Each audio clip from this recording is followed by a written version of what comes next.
Message de la Sainte Mère à Mère Marie Elisha, le 2 juin 2021. Bonjour les frères et sœurs et la famille Hardwellers. Puissiez-vous tous recevoir la grâce pour une plus grande pureté. La Sainte Mère m'a demandé de venir devant elle tous les matins pour entendre son cœur. Lorsque nous avons prié le chapelet en communauté la veille, qui était le mystère joyeux, l'une des méditations portait sur la naissance de Jésus, la nativité. Dans la réflexion, il était dit que la Sainte Mère tenait la fleur de sa virginité, Jésus. Ce mot n'arrêtait pas de sonner dans mon esprit, la fleur de la virginité. Puis, j'ai commencé à entendre la fleur de la pureté, la fleur de la pureté. Encore et encore, depuis hier.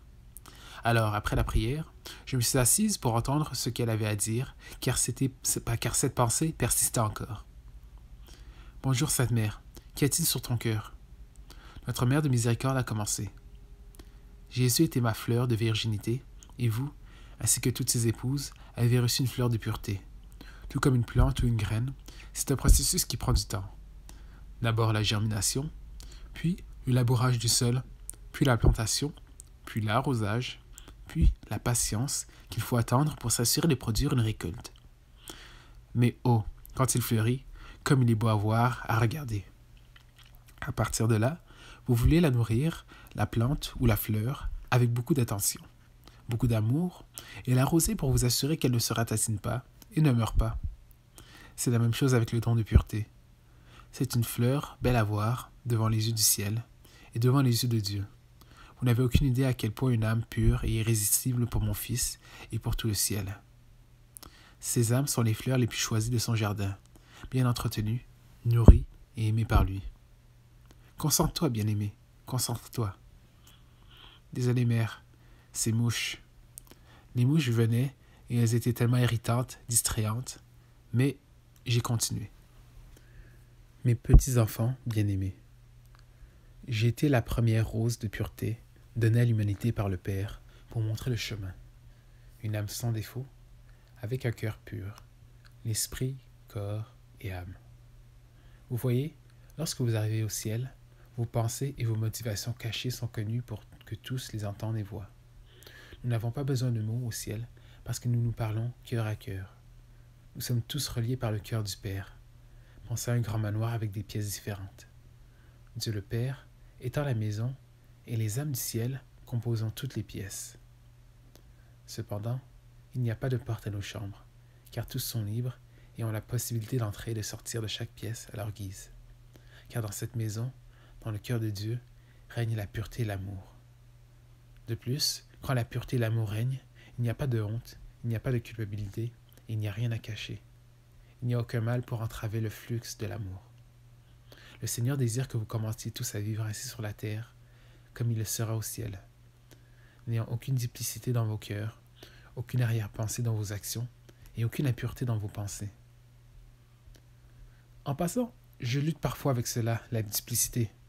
Quand quelqu'un prend quelque chose sans demander ou fait quelque chose sans votre consentement et que vous jugez immédiatement dans votre cœur. Par exemple, quelqu'un s'assoit dans votre endroit préféré ou prend quelque chose qui vous appartient et dans votre cœur, vous pensez « Oh non, ils ne viennent pas juste de prendre ça » ou « Oh, je n'arrive pas à croire qu'ils n'ont pas demandé ».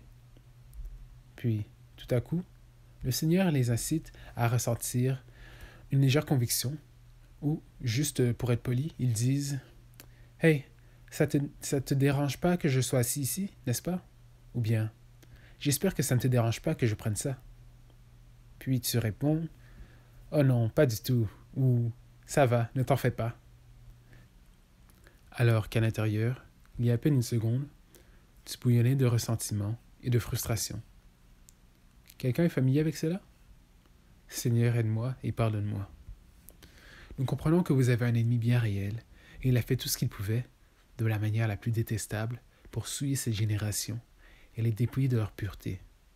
Les enfants, oh les enfants. À ce stade, je pouvais sentir des larmes couler sur ses yeux et du sang couler dans son cœur blessé, parce que j'ai commencé à moi-même avoir des larmes.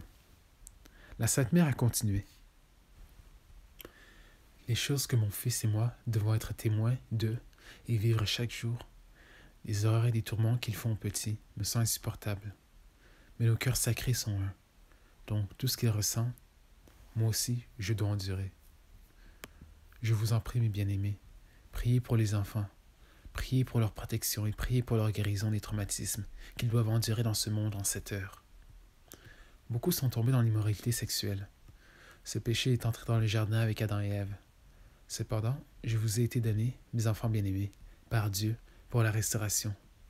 J'ai vécu une vie de pureté sexuelle, complète, afin d'obtenir la grâce pour beaucoup d'entre vous, afin que vous puissiez faire de même. Gardez-vous et abstenez-vous de toute sensualité pour garder votre temple pur pour Dieu. Si vous luttez avec ça, mes bien-aimés, aucun besoin d'avoir honte. Priez et demandez-moi la grâce de la pureté. Pensez-vous que j'étais libre des tentations? Certainement pas. À cause de qui j'étais, j'ai été assailli par les démons dans diverses tentations et épreuves, tout comme Jésus, mais je n'ai pas péché, parce que le ciel était toujours devant moi. Mon Sauveur, mon Dieu, mon Fils était toujours présent avec moi dans mon cœur et dans mon esprit. Tout ce que je désirais, et ce pourquoi je vivais, était de plaire à Dieu et de lui plaire. J'ai veillé sur mon cœur et mon âme avec une telle diligence, examinant les pensées qui passaient mon esprit et gardant captives ces pensées qui n'étaient pas de Dieu. À mon époque, il était beaucoup plus facile de vivre et de grandir dans la vertu. En votre temps, c'est beaucoup plus difficile parce que Satan sait que son temps est court. Mes enfants bien-aimés, il est non seulement bon d'être conscient de ce que vous regardez, écoutez, lisez, entendez ou dites, mais c'est aussi très important de faire attention à ce que vous pensez dans votre cœur. Maintenant, c'est la profondeur de la pureté. Car beaucoup ont trompé l'homme par leurs actions et leurs paroles et leurs intrigues. Mais Dieu regarde toujours le cœur. C'est pourquoi nous sommes si méticuleux avec cette toute petite, bien qu'elle ait l'impression que le Seigneur la corrige toujours pour la moindre imperfection. Il l'appelle et l'attire plus haut, dans le but qu'elle puisse être un exemple fort pour vous tous, afin de m'imiter comme j'ai imité le Christ dans la pureté. Comment peut-on obtenir la pureté? En examinant d'abord chaque pensée, en vous demandant « Cela serait-il agréable à Dieu ?» Si ceux qui m'entouraient entendaient ce que je disais dans mon cœur, serait-ce blessant, offensant ou désagréable? Auriez-vous honte parce que tout le ciel vous avait entendu? Ensuite, soyez prompts à confesser vos péchés, soyez transparents et honnêtes au sujet de vos imperfections, de vos faiblesses envers les autres. Glorifiez-vous plutôt en eux, afin que Dieu puisse obtenir la gloire. Et comment garde-t-on la pureté?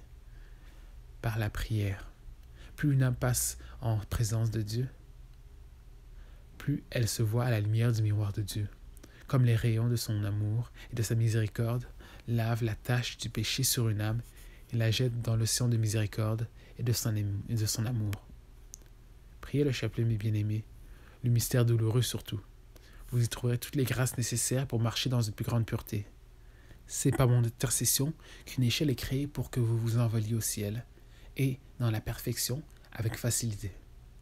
Vous êtes mes fleurs de pureté, celles que je présenterai devant le Seigneur le dernier jour. Vous serez les guirlandes et les couronnes célestes ornées autour de son trône. C'était la fin du message de la Sainte Mère. Je voudrais terminer par un bréma que l'un des intercesseurs a reçu aujourd'hui, tellement je le sens opportun et comme étant une confirmation du message. Il dit « Mon enfant, nous ne pouvons pas comprendre le pouvoir qu'une âme pure a sur le bon Dieu. Voici 3 choses qui sont nécessaires pour préserver la pureté. La présence de Dieu, la prière et sa grâce. » Que Dieu vous bénisse, toute la famille, jusqu'au prochain message.